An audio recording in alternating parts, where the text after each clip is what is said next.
어쩜 이렇게 시간이 안 가는지 정말 버스 안에서 고잉 이불 속에서 고잉 고잉은 언제나 너에게 고잉 고잉. Shalom, Assalamualaikum warahmatullahi wabarakatuh. Om Swastiastu, Namo Buddhaya, salam kebajikan.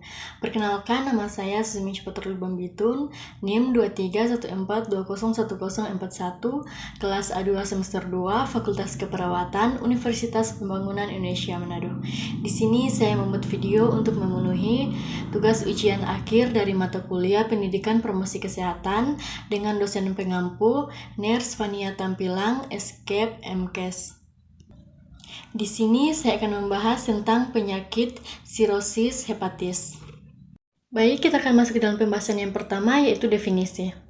Sirosis hepatis merupakan penyakit pada hepar yang merupakan bentuk lanjutan dari fibrosis hepar berupa konversi jaringan normal menjadi nodul abnormal. Sirosis yang tidak tertangani dengan baik akan menyebabkan penyakit hepar stadium akhir.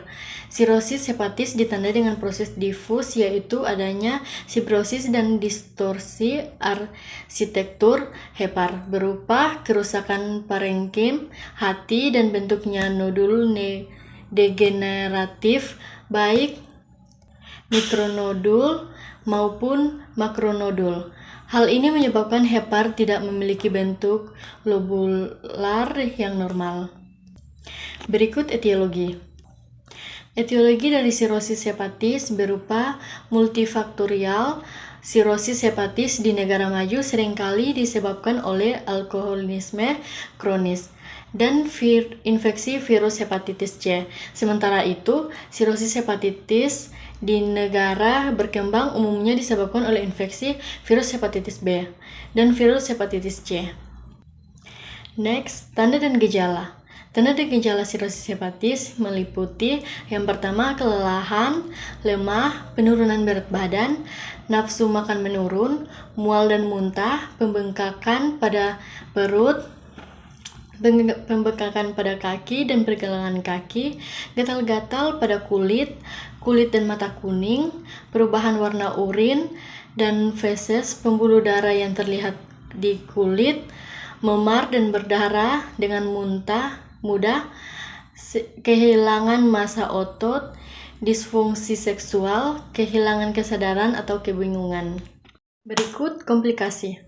Komplikasi yang sering terjadi akibat sirosis hepatis meliputi asites, ensefalopati hepatik, varises esofagus dan gaster, hipertensi portal, infeksi, hepatoselular karsinoma, insufiensi ginjal, koagulopati, dan jaundice.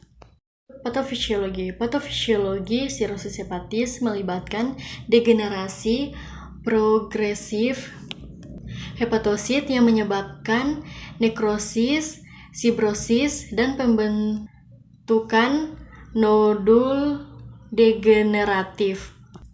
Matriks ekstraseluler yang terbentuk dari sel stellate setelah menjadi cedera pada hepar akan menyebabkan perubahan formasi pada vaskularisasi hepar sehingga dapat terjadi penurunan fungsi hepatoseluler dan hipertensi portal. Pemeriksaan penunjang. Pemeriksaan penunjang sirosis hepatis cukup kompleks karena progresivitas penyakit seringkali berjalan dengan lambat, asimptomatis yang sering diabaikan sehingga terdapat manifestasi klinis dekompensata beserta komplikasi.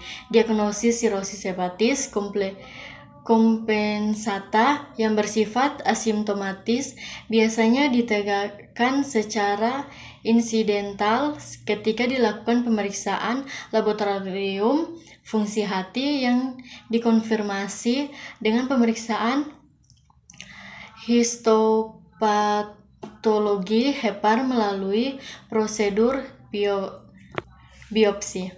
Yang terakhir, diagnosa keperawatan. Berikut adalah diagnosa keperawatan penyakit sirosis hepatis. 1. Ketidakseimbangan nutrisi. Kurang dari kebutuhan tubuh terkait dengan penurunan nafsu makan dan gangguan metabolisme. 2. Perubahan proses pikir terkait dengan ensefalopati hepatik. 3. Kerusakan integritas kulit terkait dengan edema dan ikterus. 4. Risiko tinggi terhadap perdarahan terkait dengan penurunan produksi faktor pembekuan darah. 5. Gangguan pola tidur terkait dengan pruritus dan ketidaknyamanan fisik. 6. Intoleransi aktivitas terkait dengan kelelahan dan kelemahan. 7. Ketidakseimbangan cairan. Kelebihan volume cairan terkait dengan retensi cairan dan natrium. Ansietas terkait dengan ketidakpastian tentang kondisi kesehatan. 9. Keterbatasan mobilitas fungsi terkait dengan kelemahan otot dan penurunan kekuatan fisik. Sekian hasil pembahasan dari saya tentang penyakit sirosis hepatis. Terima kasih.